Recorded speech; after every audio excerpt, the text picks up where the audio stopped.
Yo, what's going on, guys? Crispy Flakes here. Welcome to Extra Crispy. For today's video, man, we got a video by Young Mustard titled The 5 Most Underrated Players in the NBA. The other day, I checked out his video for the overrated NBA players, and it was like one of the better videos I've seen in a very long time, just because, like, I don't know, it was just, like, well put together. So I'm excited to see who his 5 most underrated players are. Who do you guys think is the most underrated player in the NBA? I would say straight up, I think... like, if I thought of them, would they be underrated? I ain't gonna lie, man. I know I juiced them up quite a bit. I'm gonna say Luke Kennard, bro. Luke Kennard literally is shooting like the best three-point percentage based off of 70 attempts, according to a tweet I saw the other day. So I'm gonna say, let's get it. Back with another signature video I do every year, and many other Maybe Pascal Siakam. It's not just exclusive to me, and I'm gonna do my underrated and overrated players series. As you can see from the title, we're gonna start things off. Yeah, Drew Holiday in the thumbnail. Could be Drew Holiday too. Players that are flying under the radar this year, players who have been disrespected, slept on, and should be getting a lot more validation for their efforts, but they're just not. So I decided to take it upon myself to do that. But before we go any further, make sure you drop a like on this video, subscribe to the channel, and press that bell for post notifications to stay up to date with the latest content on this channel. I'm literally knocking at the door of 70,000 subscribers, and it is because he's there, man. He's there. He's at 70,000, guys. And he last did it, man. But not least, don't forget to check out the latest episode of Hoop Concessions, episode 69. We talked about the Miami Heat, the Golden State Warriors, struggles, the gear race, and many other topics. Make sure you go and check it out. Link is in the description and pinned comment. But enough of all the plugs. Let's get back to the discussion and talk about the most underrated players in the NBA this season. To kick things off, we have Robert Williams of the Boston Celtics. For those who don't know, he is the starting center of the Mean Green team, and I believe that due to his numbers not jumping out the page compared to bigs like Karl Anthony Towns, Nikola Jokic, Joel Embiid, or even not averaging double-doubles. Yeah, you guys saw the other day when I did my reacting to my draft grades from like years ago, when Robert Williams was drafted, I said he was going to be a beast, and a lot of Celtic fans gave me props on that. You're like, yo, Crispy, you called that one, man. You called that one. So Rudy Gobert. Yeah, I think a lot of people severely underrate his impact on the Celtics. When you watch the games, it's very clear that they do some post action with him, and he's a really new age solid passer out of the high and low post. DeAndre Jordan. His passing and vision, he can find more mobile guys, whether they're cutting to the rim or they're open on the perimeter off of a screen. He's also a great screen setter, roll man, and lob threat. And when you have all of those things, was a sexy pass by Marcus Smart. He's a really useful offensive player at the center position. And I know some of you guys may be wondering, why does that even matter? A lot of bigs can do that, and he's only averaging 10 points a game. Fair enough, good point. But then you get into what he's done on the defensive end this year, and that's really where I think he's going to turn your head. He's one of the best stabilization for what he can do. He's actually fairly mobile and can move his feet as well on the perimeter. Not saying he's Giannis or Bam Adebayo, but he can definitely hold his own better than a lot of bigs. I see DeAndre Jordan. He also has fast hands, can anticipate passing lanes, and it helps him rack up some steals. He's a great weak side shot blocker, a great rim protector, and he has impacted this Celtics team immensely. He's Miles Turner with confidence. Even when you look at his matchup numbers, he's actually holding some of the best players in the NBA, such as Nikola Jokic, Steph Curry, DeMar DeRozan, to considerably low percentages. And because of his efforts defensively, he's actually among the top 5 candidates for the Defensive Player of the Year right now. And in the last 25 games that he's played, though he's only averaging 10 points on 71% shooting from the field, he's also averaging nearly 3 blocks and a steal, while giving you 11 rebounds a game, and 4 of them being offensive rebounds. It's insane. He got a good contract too, doesn't he? Like 12 million a season or something? And in that time span, the Celtics are 21-4. So don't sleep on Rob Will's impact, because it is definitely contributing to the Celtics' recent success. But speaking of player success, that brings us to the next guy, and Kuzma. Kuzma has been amazing for the Washington Wizards this year. You could just look at his improved box score with career highs all across the board to confirm that. He's an improved defender from what he used to be in the past, especially. And that's the thing, like, he was that before LeBron, you know, like, came to the Lakers and stuff. So it's nice to see that, like, playing with LeBron did not completely kill Kuzma's confidence. Like, now that he, like, you know, is doing his own thing on a different team, like, he's breaking out big time. First couple of seasons, it's nice he's a really solid passer, and he'll let you know that with his flashy dimes. He's good in the mid-range, even though he's no DeMar DeRozan or Kevin Durant. He can still get to his spots and knock them down consistently. Good playmaker. And though he's no Steph Curry, he's a really solid three-point shooter that has provided much-needed spacing on this team. But the real reason I wanted to put him in this video is because nobody is talking about the tear that he is currently on right now over the last 30 or so games. As over his last 30 games, he is averaging 22 points a game, along with 9 rebounds and 4 assists, shooting 49% from the field, 35% those are all-star from numbers, nearly 6 attempts, and 76% at the free throw line. And when you factor in that he is not a liability defensively and that he's actually at the bare minimum an average defender, I would say the Wizards have found a gem on their hands. Kuzma's already 26 years old. I'm not saying he's gonna grow into being some all-NBA caliber guy or an MVP one day, because he's not, let's just be honest. But if he's gonna give you this level of production over the next 4 to 5 seasons, to me he's like a maybe like a Chris Middleton type. Never the number 1 option.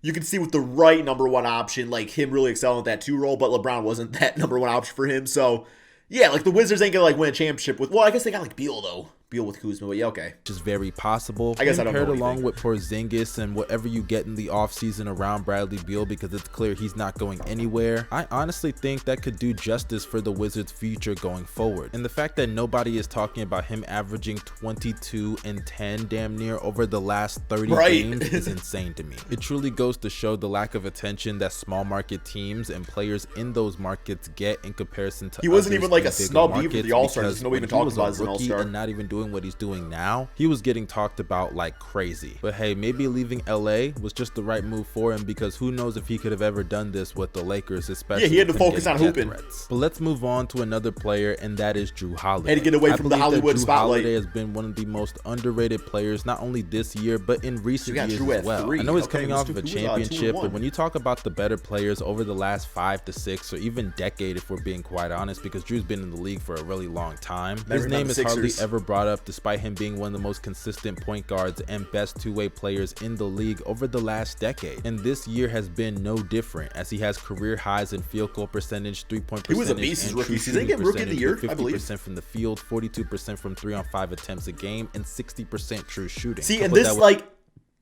just looking at the stats, which I know you guys hate when I do that, but I'm just saying, like, number-wise, like, pretty damn comparable to, like, what Kuzma's doing. Just Kuzma's scoring more, get more rebounds, only like 1 less assists. I don't know, man. Obviously, Jrue Holiday also got the defense too, though. But yeah, with 18 points a game, 7 assists and 5 rebounds, as well as like nobody talks about Kuzma. You have one of the best point guards in the league, because not only is he getting it done offensively, but also on the defensive side of the ball. We all know Jrue defensively is one of the best in the league. He's known as arguably the best on-ball defender in the NBA as far as the perimeter players are concerned, and you can make a valid argument that that's really not that debatable. And when you factor all of that in, I just don't understand why he wasn't. I'll probably say maybe, which is the biggest reason why I even put him on this list. Kind of beast too. I get it that Chris Middleton is the rock, like but Drew's been more efficient and better on the defensive side of the ball, coupled that with his playmaking, and I just don't understand why he wasn't the all-star selected alongside Giannis this year. I mean, even when you look at the on-off numbers for him offensively, it is amazing, as when he's on the court, they have a 120.5. Well, because I think it comes down to, I think that was just like positional based, because I don't think Chris Middleton, I don't think he was like one of the wild card. I think he was just like a forward that was selected, wasn't he? Offensive rating, and when he's off I hate the positions for the All-Star game. Stupid. Give me the 12.5 difference when he's on and off the court offensively for the Bucks this year. By every single metric, box score, eye test, on-off numbers, advanced stats, he should have been the All-Star alongside Giannis this year, not Chris Middleton. He is playing like a bona fide top 10 point guard in the NBA right now, and you can make the valid argument that he's a top 20 player in the league, if not at the bare minimum top 25. But let's move on to our next underrated player, and we have Pascal Siakam. Hey, there we go. Pascal, Raptors. Good one. Okay. Siakam has gotten this label of being a quote-unquote fraud and trickster, and I even participated in that when I threw that joke at him in my Julius Randle video a couple of weeks ago. And to all the Raptors fans, I'm sorry that y'all felt some type of way. It was just a harmless joke, but obviously jokes can go too far. I'm gonna be honest. Like, I'm gonna call it like it is. Raptor fans. And I don't know if it's just because, like, like Canada and stuff like that, and like Canada's so big, so there's just so many Raptor fans there. You guys overflood with saltiness at times, man. Like, I know, like, you want to be respected. I know you got, like, the one ring with, like, Kawhi and stuff like that, and people still don't give you your props to that. I do. I've actually been very respectful towards the Raptors for quite some time now. Now, you Scotty Barnes fans out there, I know it's all just fun and games between, like, you all and Cade and stuff like that. But, yeah, like, you get a little sensitive at times about certain takes. It's almost like, middle brother type of syndrome, you know what I'm saying? Where it's like the middle brother wants like some attention and stuff like that. It's like, hey, like respect like we're doing here too, which is fine. I'm a middle child, so I get that. But that's just, yeah, I get what he means with this one. And that's not disrespect. And I'm not saying all Raptor fans are that way. But I think y'all just want to be respected. And Pascal, he's playing in a way that, yeah, he deserves his damn respect. Some type of RESPECT. He's been hooping this year because just like damn near everyone else on this list, Siakam is actually getting it done on both sides of the ball, offensively and, yes, you guessed it, defensively as well. As one can make the argument that he's even having a better season than his 2020 year, that he was viewed as a top 10 to 15 player and even made an All-NBA team, as he's averaging 22 points a game along with a career high in rebounds at 8 a game and assists up that 3-point shot a little bit, 48% from the field, 37% from 3, and 74% at the free throw line. Siakam is a really good transition player, whether he's with the ball or without the ball. He's a really good finisher. He's even shooting 67% in the restricted area. He's a nice playmaker and passer. He can make the right reads in the half court or transition. He's a good roll man. He can spot up, even though he's not really like how this Raptors team's actually built right now, because like Pascal is like, you know, the number one option and stuff, but it almost just gives you like that just complete team vibes to it, man. Almost like, you know, like my 04 Detroit Pistons, where you could see like a few like all-stars like budding out of this team and stuff like that. And sure, like maybe like none of them will ever have like, well, I don't know, like Scotty Barnes definitely has like superstar potential, so we'll see. That many threes, he can knock them down when he does take them. And when you have that versatility offensively, but it's definitely a team effort. Power forward position, I don't get how he doesn't make the all-star team also. And I'm not too mad about it, because unlike Drew Holiday, the Raptors were a lower seeded team in the Eastern Conference, and I get it, they're not going to get, yeah, Fred got all-star too, that was nice to see. But when you look at his production this season, there's no debate about it. He is all-star caliber this year. Even defensively, he's having the best more all-star players than there are roster spots. Well, he's solid on the ball, especially for a player at his position and size. He can move his feet very well. He's good off the ball. He can rack up steals in passing lanes, and he's also a really solid help defender for a team that struggled with size and physicality for a majority of the season, because a lot of their big men have sucked. Let's just be honest. Siakam has done a really good job to try to make up for that. And I'm not saying that Siakam is a top 10 player or even a top 20 player in the NBA, but the Raptors currently have the 7th best record in the Eastern Conference, and I can't help that if it was anybody else doing what Siakam is doing right now, they would get a lot more love than what Siakam is getting right now, not only from the media. Yeah, I think Scotty and Fred get most of the love on the Raptors. But let's move on to the next player and final one on this list, and we have Jaren Jackson Jr. of the Memphis Grizzlies. Exactly, which one on a big guy these days. For a long time, you know that I was a huge fan of Jaren Jackson Jr. when he came out of Michigan in the draft. I thought he was the perfect model for the modern day power forward in the league. He could space the floor, handle the ball a little bit, and was a great defender, seen as a really flexible one that could guard multiple positions as well. In today's league of positionless basketball, that is needed now more than ever. But before this season, I love his handle with it too. Memphis was okay. It wasn't bad, but it didn't really live up to my or a lot of other people's expectations. He was a solid 3-point shooter, but that didn't outweigh the other negatives in his game. He wasn't a great rebounder, which prevented him from playing the 5. He lacked a lot of physicality in the paint, which led to him not being able to guard legitimate bigs. Yeah, you can block shots but still not be a good defender. Hunter. So sometimes he wouldn't even try to take charges. He wouldn't even just try to contest the shot. He would just go for the block, and he was always getting in foul trouble. And it's one thing if you can block it consistently and stay out of that, but he just couldn't do that. But this year he has turned it around completely on that side of the ball, because though he is having a little bit of a slump offensively, he's still providing spacing as teams are guarding him, and that's needed with a stretch 4 when you have a point guard like Ja Morant who needs that level of spacing to attack the basket and get rim pressure. As far as defense, this is the best that it's ever been, as he's currently 3rd on the defense. Yeah, this team's a W even without Ja Morant playing too.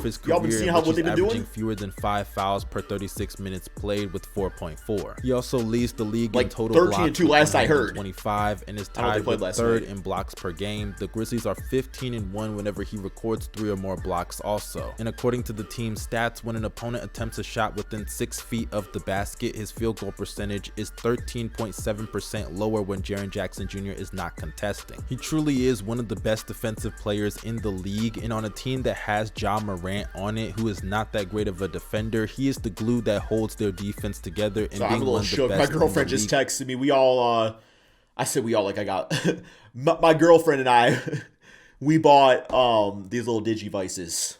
Like a little Tamagotchi thing. I played with them while I was like in 5th grade, and we both got one. She just said she's gonna kick my ass in Digimon. So a little shook in the on moment. that side of the ball. Gotta go and I wanted after to this talk video. about him because he's not being talked about enough. Jaren Jackson Jr. is arguably the second best player. Actually, scratch that. He is legitimately the second best player on this team. And I believe he was probably snubbed of a all-star. This team's going to get a few championships, especially if Andrew Wiggins was Guaranteed. going to make the team as a starter. Everybody's always talking about John Morant, and rightfully so, but the fact that Desmond Bane has gotten more coverage than him is unacceptable. So give Triple J his props, not only because he has a cool nickname, but because he's a great and impactful player on the second best team in the Western Conference. But that concludes this video. If you disagreed with anything, no, I thought that was a very good, like, 5 underrated players for sure. I think all those guys deserve their props, and I'm sure there's a lot more we're not even thinking about. But yeah, that's all we got for this video, guys. Thank you all so much for watching. Link to Young Mustard's channel description below. Peace out, my friends.